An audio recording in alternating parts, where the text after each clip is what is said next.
I want to do a quick comparison between this coastal fir and this inland, what we would call a dense Douglas fir.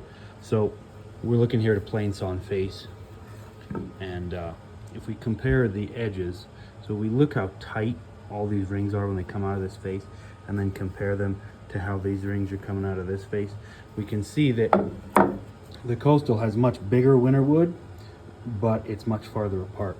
And so that's why when we're evaluating these two trees structurally, even though they're the same species, and from a species standpoint they're interchangeable, because of growing conditions they end up different trees from a structural standpoint.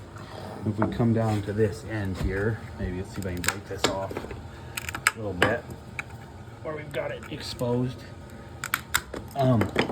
We see just a comparison between how heavy this winter wood is and how much growing these trees experience on the coast in the winter, whereas we see here there's almost no growth in the winter. And then even if we do try and compare it, we would have to compare the absolute best years of this tree from Montana to the coastal, whereas this is a more standard Montana looking growth rings.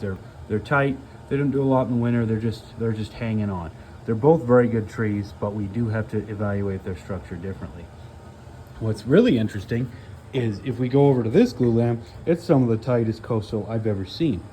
And it has a much closer comparison in places to the inland fir. Both, it doesn't matter really where the tree grows. Doug fir is a great tree wherever we get it from, but it is an interesting visual to see what a glulam looks like from a growth standpoint from the coast, and then what we see here in Montana.